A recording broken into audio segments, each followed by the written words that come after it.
Hello and welcome to Mike's Miniatures, the place for all things mini wargaming, and in today's video we're just going to do a really quick short one about Deathwatch Dreadnoughts right here. Deathwatch Dreadnoughts are honestly super duper cool, even though that they are a very not very common thing within the Deathwatch Army right here. They definitely do give us the heavy armor rather than doing a tank kind of an option right here. Lore-wise, it makes sense that you would have maybe one or two within your watch fortress to help defend it or support or give you some sort of support right here. So definitely I would get one just for the rule of cool. And we can definitely still use the old Venerable Dreadnought. As you can see here, Games Workshop used to sell them as a specific Deathwatch Venerable Dreadnought kit. However, this kit no longer exists.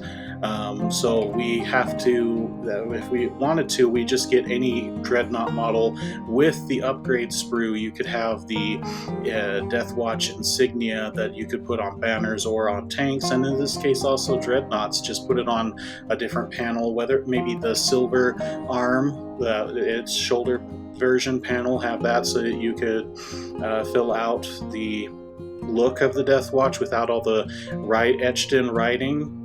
Because a lot of Dreadnoughts, as I've seen, unless you go on the market and 3D print your own or have somebody who does 3D printing, they don't come with the panels with the writing, with the exception of the actual Venerable Dreadnought kit. But as you can see with some of these panels, they don't have like the arm panels to match for that here. So, but this Venerable Dreadnought kit, you have, as we have it now, that still is around, but probably not for much longer. You can build 3 weapon options out of this kit, and you can see them here now on the sprue as well, where you have the las cannon, which is good for your anti-tank. You have your assault cannon, which is very good for anti-infantry kind of a deal.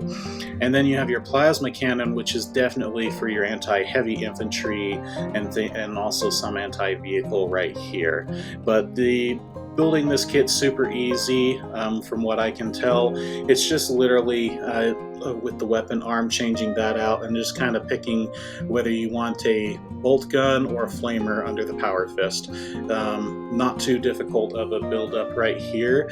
You could also, with this same Dreadnought, get the Venerable Dreadnought Space Wolf kit, and this one will have the variants where you can make Bjorn fell-handed, or you could have the one with the frost claws or the axe and shield, which is super duper cool. If you maybe take one of the arms and just make them silver and paint them black, just say he's a Space Wolf Deathwatch, that would be really cool to see something like that on the field. And obviously in this kit right here, as you can see, as my little friend here says, he has it's in the clearance box, sorry, the combat patrol box for Grey Knights right here. And you could definitely get this box if you wanted to still get kind of Grey Knights, but honestly, getting this box, you'll build the character, sure, but you're getting this box just for the bits. Maybe have the Venerable Dreadnought character right here to add to your collection and make your Imperial Agents army. Have him either be a Grey Knight Dreadnought or more practically paint him up and build him up to look like a Deathwatch Dreadnought right here, and have your Grey Knight allies or battle line units for your Imperial Agents army, since doubt that. But thankfully we have kits like the Redemptor Dreadnought, Ballistus Dreadnought, and the Brutalis Dreadnought that you can get in the meantime, and using that upgrade sprue, make sure that you can make them into Deathwatch with just a simple paint scheme and maybe one part, that one part on one shoulder or something to identify them as that here.